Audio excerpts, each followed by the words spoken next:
Today I'm heading south to the city of Gunsan. It's a port city.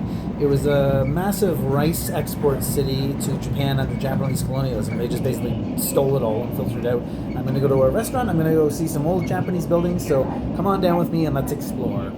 I am here in the back alleys of Gunsan-si, North Jeolla province. And I'm going to take you on a little tour today of some of the more interesting things in this town. This is my 5th time here, I guess, over the years. And this is a port city on the west coast, so it has a very long Japanese history too.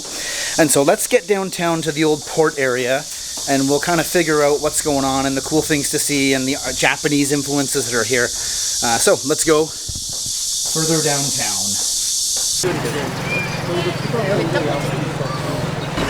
I'm here 3 minutes before opening. It's 10 a.m. and there's already a line to get in. So, popular place.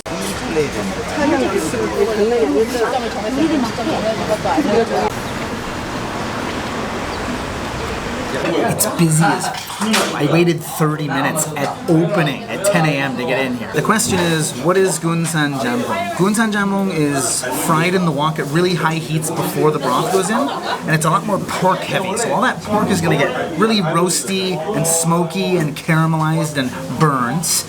So there's less focus on the seafood here and more on the pork. It's much spicier than other places too.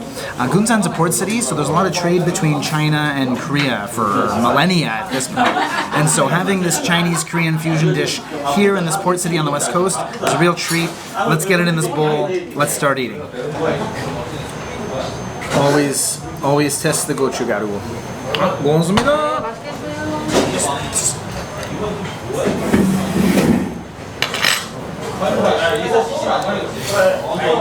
This restaurant is from 1942. It has moved once. It was much more in the downtown area, which I'm going to do a different video on. It's moved here. That said, a restaurant is not the walls that confine it, right? It's the passing down of cooking techniques and culinary knowledge from chef to chef to chef.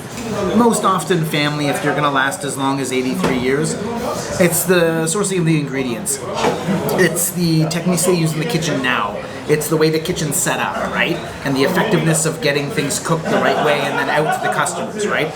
So while an old ancient heritage building is kind of cool if you're going to go to an old restaurant, it's by no means the most important part of being a restaurant that's over 40, 50, 60 years old.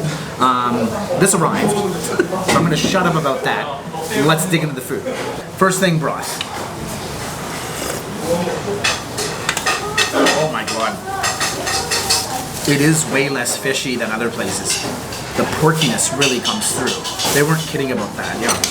Oh, sure.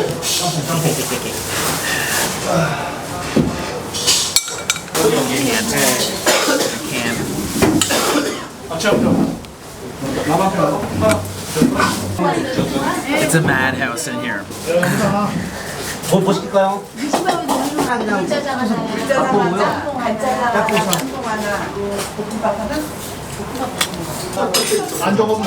잠깐만요. 여기가 지금 일행이시잖아요. 짬뽕. This really is unlike most jambongs I've had, in the sense that they cook the broth with the pork first. It's a little more spicy than usual, but that seafood gets added in later. And so the thing as a whole, like when I start getting into the broth and the noodles, it really is that charred barbecued pork flavor, which in a jambong is very jarring. I've had dozens of jambongs, and to me jambong means seafood soup. It's a spicy seafood stew, bit of pork in it. They've inversed this, and this is really nice. I didn't know if I'd love this or not. This is awesome. Alright, what a madhouse in there. That was fun though. That's amongst the best jambongs I've ever had, honestly. It's unlike anything I've ever had jambong-wise. Roasted, porky. I think they probably steam the seafood a bit and then throw it in really late. Because it's still cooked. It's not like they just dumped a bunch of it on top and hoped it cooked. But there really wasn't as much seafood character in the broth. And there was this juxtaposition of pork soup, spicy wheat noodle with seafood on top. So visually you expect one thing and then culinarily you get another.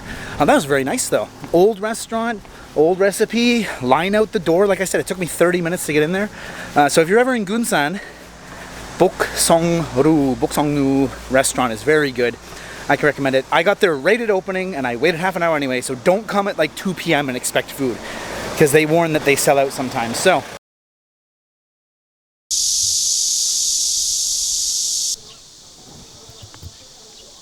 pomegranates.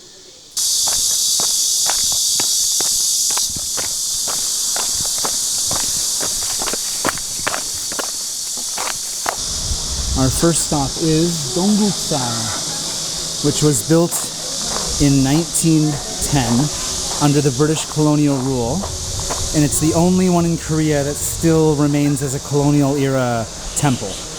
You can see, if you live in Korea and you've been to temples, this looks nothing like a Korean temple. So this is a very, very unique oddity and rarity in this country. So let's take a little walk around. I'll give you some nice shots of the place.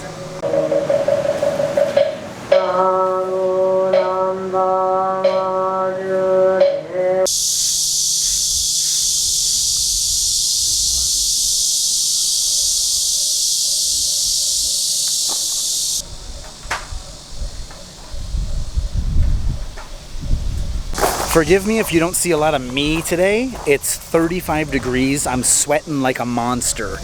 But the cafe in that building right there, they actually have like 5 kittens inside.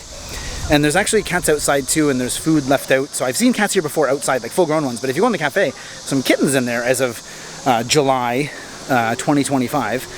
Knowing me, I won't be in the video as much, and I'll get more views because my ugly mug isn't first and foremost. But let's go to the next place. Well worth checking out. Only one in Korea. There were no more places that day because it was like 38 degrees and I was outside with no shade walking around. The buildings are all like one story, right? So if you're on the street, sun's coming right down, especially at noon, right? I ate at 10. I was downtown by about 11:30. I was cooking, but I decided to go straight to Gunsan Beer Port, and that'll be in a different video. So make sure you catch that. And yeah, the temple's the last place I went to prior to getting some beers. So sorry. You've got to have to go to Gunsan yourself and figure it out.